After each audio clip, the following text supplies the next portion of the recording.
Chapter 2. "You told me yesterday that you would pay me," Mrs. Bray, my landlady, said as she stood in the doorway to my room. "And the day before that, and the day before that." She folded her arms beneath her large bosom, pushing them up so that they were in danger of choking her, and peered down the length of her narrow nose at me. "I'm not a charity, Miss Steele." She certainly wasn't. She wanted the rent for the tiny attic room in advance and reminded me every day when I failed to pay her that I would have to vacate if I didn't come up with the money. I'd managed to keep the room through a combination of charm and pleading, but I didn't think that tactic would work much longer. Going by the unsympathetic scowl on her pinched face, her patience had worn out. The truth was, I hadn't anticipated staying in her lodging house long after Eddie threw me out of my home above the shop the day my father was buried, the very day. I thought I would have secured myself employment as a shop assistant with either a watch or clockmaker by now. But I'd applied in person to every single one in the vicinity, and none had any positions available, although some expressed their sympathies for my plight. Unfortunately, I couldn't eat sympathy or sleep on it. I needed to work. Hence my applications to other shopkeepers. So far, 3 haberdashers, 2 drapers, 4 greengrocers, and a chemist refused to employ me without references. I was utterly weary of hearing the word no. "I understand, Mrs. Bray," I said, mustering some sweetness from God knew where. "But I just need one more day. I'm going to apply to be a governess." She snorted. "That's a laugh." "Pardon?" She hiked up her bosom with her folded arms. "Toffs employ other toffs as governesses. You're only a shopkeeper's assistant." I'd been a watchmaker and repairer, actually, but I didn't correct her. No one ever believed me when I claimed my father taught me everything he knew. Not even my friend, Catherine Mason, whose father and 3 brothers owned Mason and Sons. She told me that no honourable father would allow his daughter to get her hands dirty in the workshop. I liked Catherine, so I didn't argue the point with her. "I must try something different," I told Mrs. Bray. "I need employment." "There's always the workhouse for destitute women." I shuddered. The workhouse was for those with no roof over their head, no education, and no other possible means of supporting themselves. Employment there meant a bed to sleep on and food twice a day, albeit a lice-ridden bed and unpalatable gruel. It also meant long hours on the factory floor, risking life and limb with the dangerous machinery and contending with depraved men who thought the poor women were no better than whores. A perfectly healthy woman I'd been acquainted with had wound up in one after her husband died. When I'd seen her again, a year later, she'd been at death's door, ravaged by syphilis and coughing up blood. The workhouse was a wretched place. It made Mrs. Bray's cold attic room, with the low roof and persistent odour of cat urine, seem like a palace. If I couldn't find employment elsewhere, the workhouse was my only choice. I collected my gloves and reticule from the bed, but she didn't let me pass. Her sizable hips filled the doorway. "I have to go out for now," I told her, "but I'll be stopping by the Governess's Benevolent Institution on my way back to see if there's any work for an educated woman like myself." She rolled her tongue over her top teeth, then made a sucking sound. "I told you, you won't find anything. You're not the right sort to be a governess." "I must try." "You're persistent, I'll give you that." She sucked the air between her teeth again. "But you have to pack your things and take them with you." I gasped. "Are you evicting me?" "I've had inquiries from a gentleman wishing to lease this room." She backed out of the doorway and headed to the stairs in her awkward rolling gait. "You have 15 minutes. "But I have nowhere else to go." "You've got friends? Ask that pretty girl who called on you last week to help." I stood at the top of the stairs and stared at her retreating back. The Masons couldn't afford to support me, not with so many of their own mouths to feed. I would have to sleep on Catherine's floor. They would try to help me if they knew my plight, but I couldn't bring myself to beg. Pride was all I had left. "Please, Mrs. Bray, I'll have the money by the end of today." She stopped at the bottom of the stairs and shook her head. "How?" she called up. "You've got no job and nothing more to sell. Even if you find employment today, you won't be paid for weeks. I need that money now, Miss Steele. I've got to eat too." She walked off. "You've got 15 minutes or I fetch the constable and have you arrested for trespass." Arrested? From the look on her face, she was serious. I headed back into my room and numbly packed my bag. Having sold as many personal items as I could to pay for food and rent for the last 2 weeks, my few remaining belongings amounted to very little. I possessed 2 changes of unmentionables, a nightgown, 1 other dress, a coat, and a hairbrush, hand mirror, and combs that had belonged to my mother. My bag was so light that I had no trouble getting it down the stairs. Mrs. Bray saw me out and shut the door the moment I crossed the threshold, almost hitting me in the back.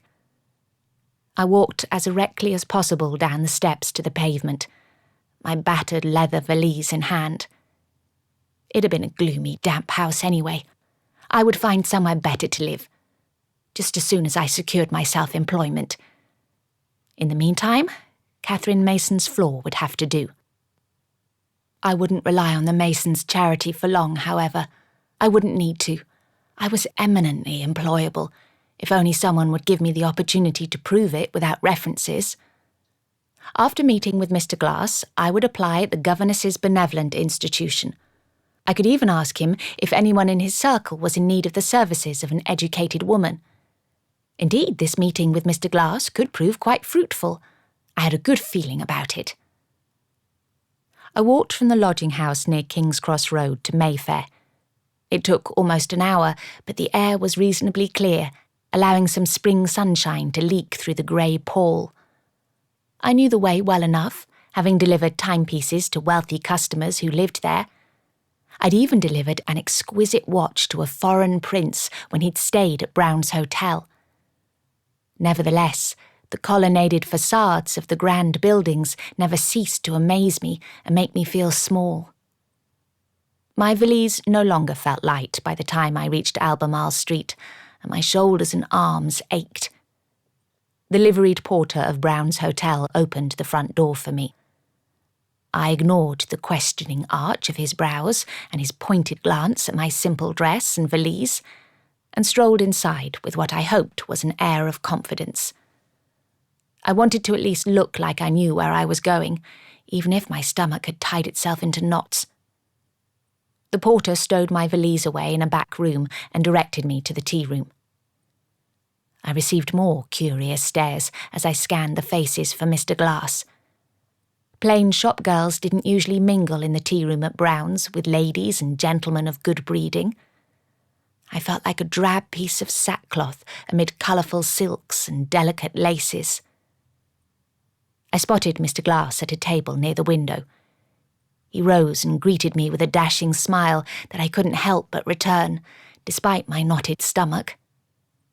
He must have had a good rest since we last met, because there was no sign of tiredness in his eyes. They were as clear and warm as his smile. There was also no sign of the purplish glow on the skin of his bare hand. It appeared quite as it should, tanned, strong, and entirely normal. "Thank you for coming, Miss Steele," he said, pulling out a chair for me. "Thank you for the invitation, Mr. Glass, although I'm still unsure what it is you want to ask me." "I have questions about your father." "So you said, but what do you want to know about him?"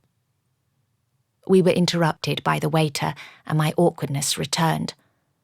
Not only was I unsure if I was expected to pay for my afternoon tea, but everyone at the surrounding tables still stared. Was I the oddity, or was Mr. Glass, with his good looks and somewhat lazy way of sitting? Or was it the both of us together? None knew me, but it was quite possible that Mr. Glass's acquaintances were among the other patrons, and his meeting a woman like this was about to become the gossip of the week. "Your finest tea, please," Mr. Glass asked the waiter. And your best cakes and things," he added with a dismissive wave of his hand. "I don't care what. Do you, Miss Steele?" No. As long as I wasn't expected to pay for them. Despite the strangeness of Mr. Glass and his relaxed manner, I did peg him as a gentleman, and no gentleman would invite a lady to tea and then ask her to pay her share. The waiter retreated, and Mr. Glass sat forward. He picked up the small silver fork and twisted it between his fingers. "You must think my request to meet with you odd," he said. "No odder than my acceptance of it. I'm not in the habit of taking tea with strange men." He held up the fork in surrender. "Of course not. I can see that you're a respectable lady. You saw that in our brief encounter this morning? The encounter in which I berated my former fiancé, attempted to ruin his business, and stomped on your servant's toe?" "To be fair, Cyclops deserved it. I didn't think he would grip you that hard." He let the fork go and placed a hand to his heart. "I deserved it more. Please allow me to apologize most sincerely for my treatment of you. I was not myself. I'm not ordinarily so rough with women. It was uncalled for, and I can only apologize for it again and again." Apology accepted. "I admit to being somewhat shocked at the time, but I wasn't harmed. I do suggest that you refrain from hauling women around like a caveman next time you're not feeling like yourself. Others may not be as forgiving." He grinned, which I hoped he would. I did so like his smile, with his perfect white teeth against his smooth brown skin. It made his eyes twinkle, too. "I will try to restrain myself, although I do have a temper, and I'm unused to the delicate sensibilities of English women." "Women approve of being manhandled where you come from?" "Not many, no. They usually stomp on toes and more if they find themselves in such a situation." He picked up the fork again and toyed with it. He seemed to have a problem sitting still. He must be a man of action. That sort rarely sat in tea rooms with ladies. "I like your directness, Miss Steele. It's refreshing. I was beginning to think all English men and women spoke in roundabout ways without saying what they truly felt." "I'm not usually so forward, but this morning I'd reached the end of my tether. The dam had finally burst after seeing Eddie's smug smiles and listening to his inane laughter. My anger had nowhere to go but out. It wasn't until later, when I sat quietly in my attic room, that I realized my anger was largely directed at myself now. Anger that I'd ever accepted a proposal from a man I didn't love and never could. "Where are you from, Mr. Glass? Your accent is unusual." "My accent is a mix, so I've been told, thanks to the different heritages of my parents and our travels. I'm recently from America." "America? How thrilling." He chuckled. "Not particularly." "It is when the furthest you've travelled is Cheshunt." He gave me a blank look. "It's a little north of London." The waiter arrived with a silver tea stand laden with slices of cake, sandwiches and pastries. I'd never seen so many all at once before, all presented so prettily. My stomach growled. I hadn't eaten since that morning, and then only a slice of mouldy bread that Mrs. Bray had been about to throw out. Mr. Glass eyed me from beneath long lashes, but didn't comment. He waited until the waiter poured our tea and left us with the pot, before urging me to fill my plate. I took a delicate pastry and ate it in 2 bites before he'd even begun. He nudged the cake stand a little closer to me, and I took a slice of cake and ate that. At his further prompting, I shook my head. "I'm quite full, thank you," I lied. My mother had always told me not to make a pig of myself, and I mostly followed her advice.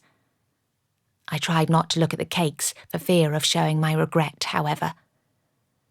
"That may be so, but I can't possibly eat all of these on my own," he said.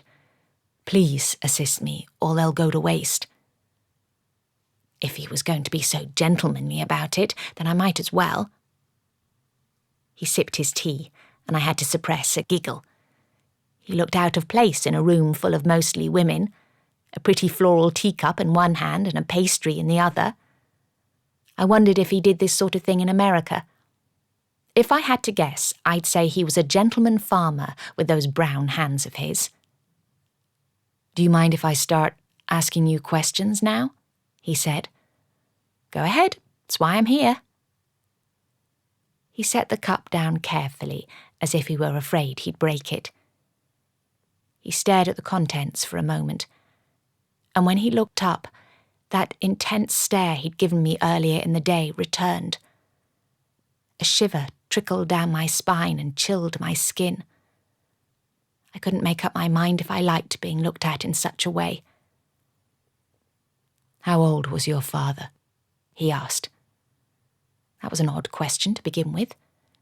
49, why? He sat back in the chair with a softly muttered, "Damn it." "Why?" I repeated. "And why do you want to know about my father anyway? What has it got to do with buying yourself a new watch?" His lips twitched at the corners, but he didn't break into a full smile. "A full stomach makes you curious." I arched my brow and waited for an answer. He leaned forward again and picked up his teacup. "I'm trying to find a man I met 5 years ago. He was a watchmaker and made a watch for me that now requires fixing. Has it stopped working? It's slowing down. You've tried winding it. Do I look like a fool? My apologies." I sipped my tea and kept my eyes averted. I heard him sigh again, and he shifted in his chair, as if he were regretting asking me to tea. "Why didn't you show your watch to Eddie?" I asked. "He might have been able to fix it." "Not this watch." "Why not? Is it American?" "Some American watches are different to ours, but a good watchmaker can work out what needs correcting without damaging the mechanisms. Eddie isn't a bad watchmaker, he's just limited in the types he can repair. He wasn't apprenticed to my father. Would you like me to look at it? I can assure you I may be a mere woman, but I was apprenticed to the best watchmaker in the city, perhaps the country. The only reason I wasn't allowed into the guild and I'm not able to call myself a master watchmaker is because of their archaic rules that don't allow female members. It was why— Miss Steele." He held up his hand for me to stop. I bit my tongue. "Thank you for your offer, but this watch is a special one. The original maker is the only one in the world who can repair it." That's rather arrogant of him to make such a claim. "Nevertheless, I'd like to find him." I was about to press him to show it to me, but decided against it. It made no difference to me if he thought only one person could repair it. "Tell me about this arrogant watchmaker. So far he fits the description of several men in the guild." He seemed to find that amusing. He smiled and his shoulders relaxed. "I admit that I've been running all over London without really knowing what I'm doing and where I'm going." He sat forward. "Would you mind helping me narrow my search?" "I would be delighted. I take it you don't know his name?" "He called himself Kronos." "The Greek god of time? We can add ridiculous to arrogant. Go on." His eyes crinkled at the corners. "I met him in a saloon in New Mexico 5 years ago. He was English and told me he came from London." His eyes suddenly shadowed, and he turned serious as he studied the teacup. "He was an old man then, so it couldn't have been your father." "Father has never left England anyway. He's lived above that shop all his life, as his father did, and his father too. Now Eddie has it." I spat. His gaze sharpened. "Your grandfather is a watchmaker?" "He was. He's dead." He stared at me, unblinking. I shrank back from the force of it. "When did he die?" "Before I was born, so he couldn't have been your mysterious Kronos either." He passed a hand over his eyes and down his face, then blew out a breath. It must be a very special watch indeed to elicit such a reaction. I could feel his anxiety from across the table. "Let me see if I have this correct," I said. 5 years ago, you were given a watch by an Englishman in America who claims that no one else can fix it.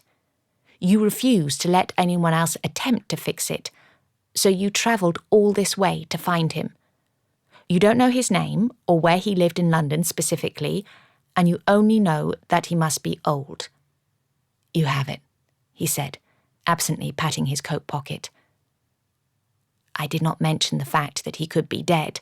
No doubt he'd thought of that, and I didn't want to see disappointment shadow that handsome face.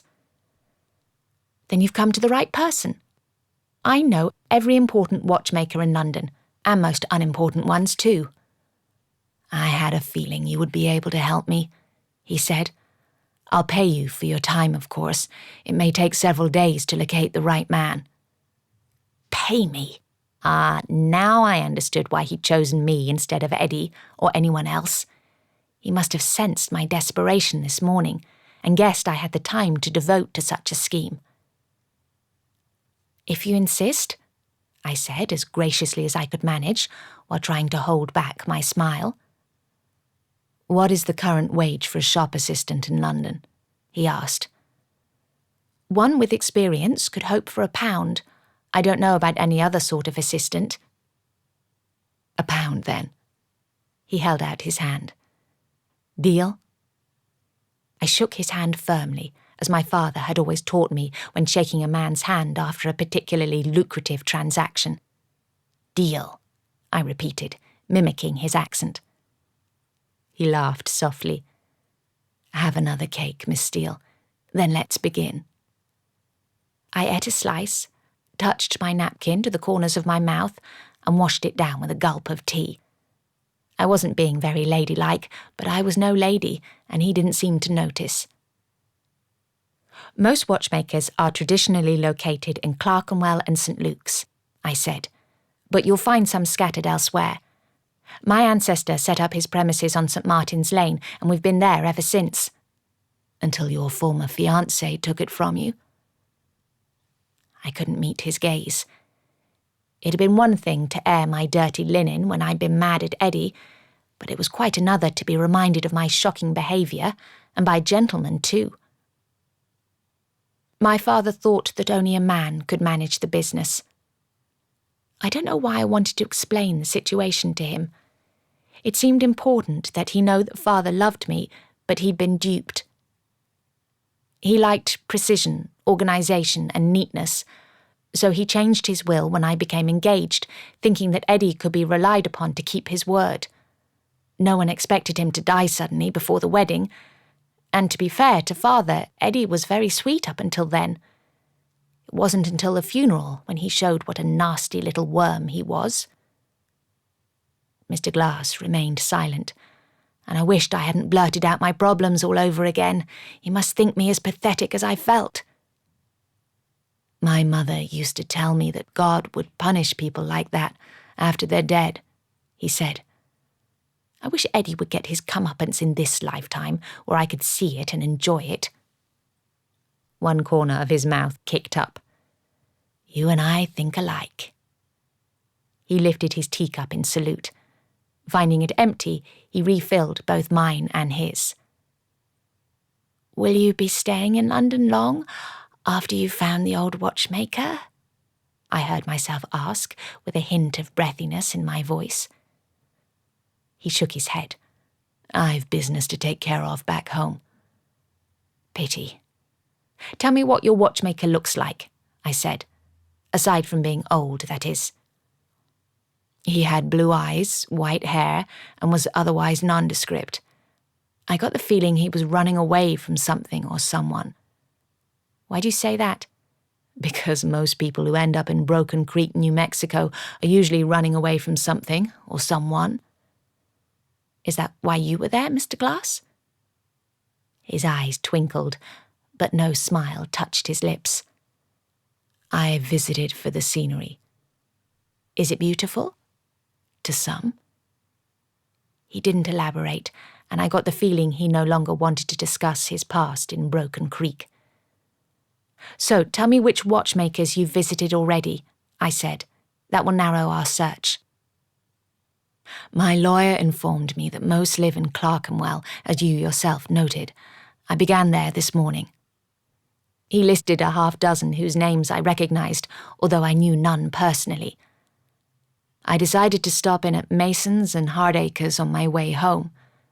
Indeed, I was told it was named Steele's and was surprised to see the painter changing the sign. I'm glad you were there, Miss Steele. Our meeting has an air of fortuitousness about it. I smiled. I agree. I've had a good feeling about it ever since our encounter. Even when I manhandled you? Perhaps it started after that. We discussed returning to Clerkenwell's watchmakers, but in the end decided to investigate the better class of horologists elsewhere in the city. Mr. Glass insisted the man he'd met 5 years ago had been educated with a middle-class accent, and not a slum one. After spending most of the morning in Clerkenwell, he'd already learned the difference. Fortunately, I knew most of those watchmakers well, since father had been friendly with them back when he still liked and respected the guild members. A twang of guilt over my role in his falling out with the guild twisted my gut. He'd fallen out with the other members over my application. Once the teapot was empty and most of the delicious confections gone, Mr. Glass patted his jacket pocket and stood. The waiter brought hat and gloves, and Mr. Glass paid for the both of us. He escorted me to the hotel entrance, but I hung back to retrieve my valise. I had planned on waiting until he'd gone, but he seemed to be waiting for me to exit first. "Are you staying here at Brown's?" I asked him. "No, I have a house not far away," he said. I didn't ask how someone who'd never set foot on English soil until 2 days ago could possibly have a house, but perhaps there was a family link somewhere. It would explain part of the accent and the fact he had a lawyer. "Thank you, Miss Steele. I enjoyed your company today," he said. Oh dear. He wanted me to leave first. Should I go and come back for my valise after he'd gone, or let him see it and know I was now homeless? The decision was made for me by the porter I'd met upon entering. He deposited the valise at my feet. "You almost forgot your luggage," he said with a wicked gleam in his eye. My face flared with heat. "Thank you, so kind of you to collect it for me." He bowed and left. With a clenching of back teeth, I turned to Mr. Glass. He was frowning at my valise. Since the cat was out of the bag, I might as well give it a further nudge. I'd nothing to lose. "Mr. Glass, may I be so bold as to ask for an advance against wages? It's just that I have expenses, you see, and no other employment at present." He blinked slowly. "Of course, I'll give you the entire week's wage now. Will that cover expenses?" An entire week? What a generous fellow. "Most assuredly, thank you." He glanced around. "Pretend to grow teary," he said quietly. It took me a moment to realize he wanted to conduct the transaction in a way that would protect my reputation. I sniffed and touched my finger to my lowered eyes, while he surreptitiously folded some coins into his handkerchief. He handed it to me, and I used it to dab away my fake tears before dropping it into my reticule. The transaction was all very clandestine, and I was quite sure no one had noticed and come to the wrong conclusion, or the right one, as the case may be. "Miss Steele, am I correct in assuming that you're on your way to a new abode today?" He nodded at the valise. "I'm going to my friend Catherine Mason's house." It wasn't quite a lie, and it would be too embarrassing to tell him that I'd been thrown out of the lodging house I'd been staying in for the last 2 weeks. "Is that Catherine Mason of Masons and Sons?" he asked. "Does she live above the family shop?" "Next door. Her eldest brother now lives above the shop with his wife and child. It won't take me long by omnibus." "If you'd like to wait here, I can have Cyclops drive you." Thank you, that is very generous, but I can't possibly impose on you any further. The advancement of wages is more than enough.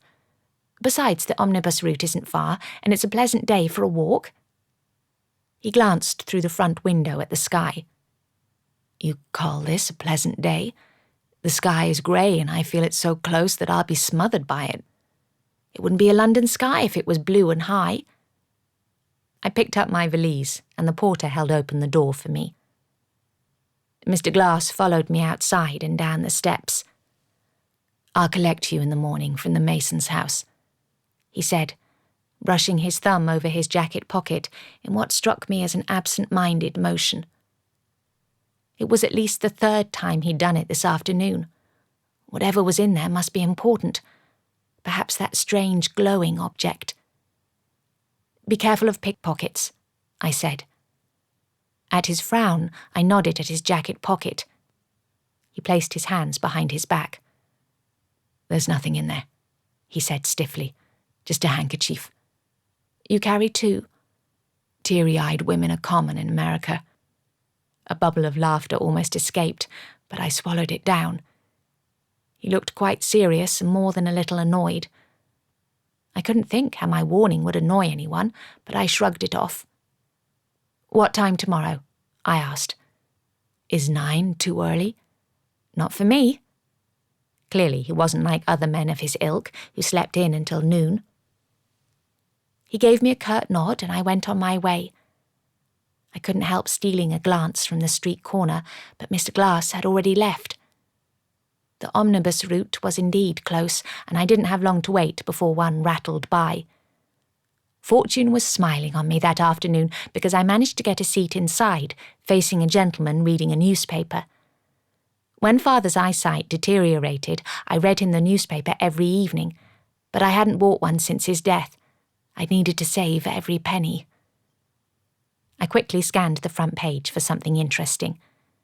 There were several articles, but one headline stood out above all the others. "American outlaw sighted in England." My chest tightened. My blood ran cold. No, surely not. Surely the handsome and gentlemanly Mr. Glass wasn't an outlaw. Surely his recent arrival here and that of the man depicted in the newspaper's sketch with "Wanted" printed above it was just a coincidence. It was difficult to tell if they were one and the same from the black and white drawing. The outlaw had a scruffy beard and moustache and wore a large hat pulled down over his face. That's what an outlaw looked like. It wasn't well dressed and cleanly shaved. Wild West outlaws were filthy and crude. They behaved like cavemen. Oh God, what had I got myself into?